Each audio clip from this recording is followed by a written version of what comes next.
Ses clients sont des particuliers, inquiets de savoir ce que l'on dit d'eux sur Internet. Albéric veille à ce que leur vie privée ne soit pas étalée. Je lui ai demandé ce qui circulait sur moi. Il n'a d'abord trouvé que des infos très basiques, facilement accessibles, mon âge ou les études que j'ai faites. Vous êtes diplômé d'un Master 2 de droit des médias à Aix-en-Provence en 2003. Jusque-là, rien de très privé. Mais il en sait en fait beaucoup plus. Vous êtes originaire de la ville de Toulon, dans le Var. Je pense également avoir un numéro de téléphone portable à vous. Vous êtes propriétaire d'un appartement à Marseille et on sait enfin que vous changez de look entre le travail et le plaisir. Vous avez des looks assez différents. Pour preuve, il a aussi des photos très personnelles. De moi en vacances, détendu, au travail, plus strict. Et il a même l'adresse précise de mon appartement à Marseille. Facebook. Ce sont des choses que vous pensiez avoir paramétrées correctement. Et non seulement ces informations que vous vouliez garder pour vous, elles sont disponibles, mais en plus, ce sont des clés pour aller encore plus loin dans la connaissance de qui est Jérôme Lévy, d'où il habite, de comment il vit, etc., etc. Ma vie privée accessible en quelques clics. C'est le principe même de Facebook. On y raconte son quotidien, on y poste des photos ou des vidéos. Une profusion d'informations qui passent tous les jours entre les mains du site. Facebook, c'est un réseau social qui permet de retrouver ses vieux copains, de draguer, d'entretenir ses relations professionnelles. Chaque fois que vous vous y connectez, vous y dévoilez votre vie privée, votre humeur du moment, votre lieu de vacances et parfois même votre religion ou vos opinions politiques. Mais pendant qu'il devient votre meilleur ami, Facebook travaille sans relâche pour exploiter ce que vous avez de plus précieux, votre intimité.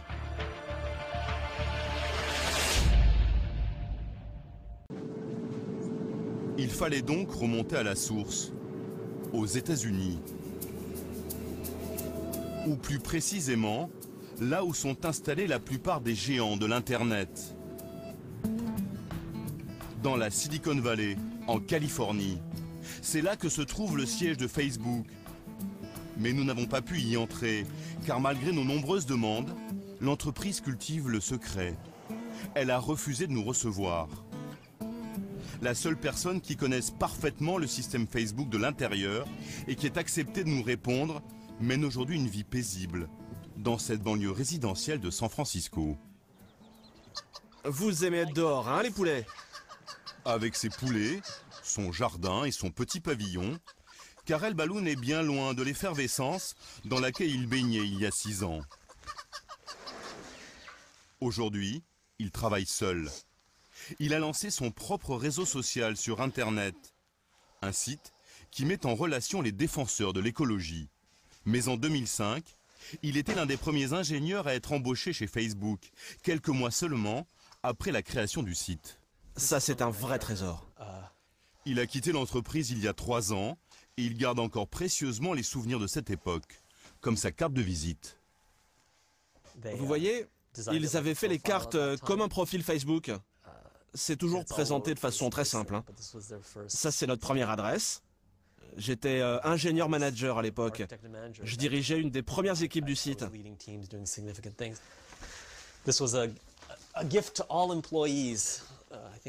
Ça, c'est mon sac Facebook de l'époque. Tout le monde en avait un.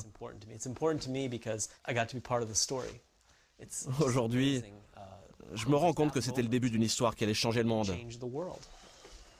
De son passage là-bas, Karel a aussi gardé quelques secrets sur le fonctionnement du site. Avec son équipe, il s'occupait des bases de données, celles qui traitent de toutes les informations personnelles que vous livrez au réseau social. Chaque fois que vous écrivez quelque chose sur Facebook, c'est stocké dans une base de données. On garde tout ce que vous mettez sur votre profil, et toutes vos activités, votre nom, le moment où vous vous connectez au site, combien de temps vous y restez. Il y a comme ça des centaines d'informations sur chaque personne qui sont conservées. Dès que vous changez quelque chose, le système le prend en compte. Le site conserve donc soigneusement toutes les données personnelles recueillies. À chaque fois qu'un utilisateur livre une information sur lui, comme son âge, sa passion ou la ville dans laquelle il habite, elle est stockée sur un serveur. Le réseau social construit ainsi petit à petit une gigantesque base de données avec des fiches virtuelles de chaque personne qui se connecte. Mais que va faire ensuite Facebook de toutes ces informations? Nous montrons alors à Karel la page de Samuel Val, son profil de célibataire et toutes les publicités reçues ensuite pour des clubs de rencontres. Si vous dites je suis célibataire et que je suis intéressé par les femmes, oui, vous aurez de la publicité pour les clubs de rencontres, c'est normal. Ça veut dire que quelqu'un chez Facebook leur a donné ces informations? Non, non. Le système de Facebook garde tout pour lui. En fait, Facebook a d'un côté une base de données avec des informations sur des centaines de millions de personnes. Et de l'autre, il a une liste d'annonceurs qui cherchent à faire leur pub. Le système analyse automatiquement les profils Facebook et va dire par exemple « Tiens, Samuel Val habite Paris. Qui veut faire de la pub auprès de quelqu'un qui habite à Paris ?» Ou un autre exemple, si quelqu'un aime le foot, le système dit « Qui veut faire de la pub auprès des gens qui aiment le foot ?» C'est comme ça que ça marche. Voilà donc comment Facebook arrive à vendre de la pub grâce aux données personnelles dont il dispose. Lorsque Samuel Val a dit qu'il était célibataire, cette information a été instantanément stockée. Le réseau social dit alors à ses annonceurs, comme le site de rencontre, qu'il dispose d'un célibataire dans sa base de données. Si l'annonceur est intéressé, il va payer Facebook pour faire de la pub sur le profil de Samuel Val. À aucun moment, selon Facebook, le site de rencontre ne connaît l'identité de l'utilisateur. Il s'y engage même par écrit sur son site. Nous ne dévoilons jamais vos informations personnelles aux annonceurs. Faire de la pub très ciblée, en fonction du profil de chaque utilisateur, c'est donc le but ultime du système mis en place par Karel et les autres ingénieurs du site. Et avec 500 millions d'inscrits, l'aspirateur d'informations qu'est devenu Facebook dispose de la plus importante base de données personnelles au monde. Un fichier client planétaire qui fait aujourd'hui rêver les annonceurs.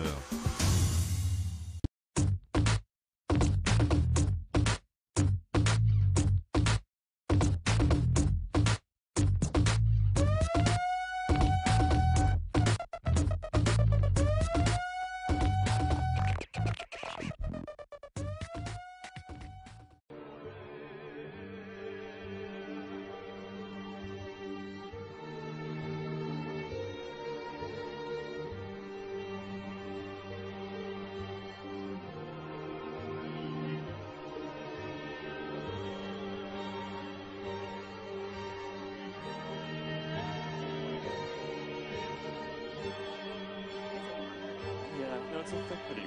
It's a company hoodie. We print our mission on the inside. What? Oh, really? On the inside of the hoodie, everybody.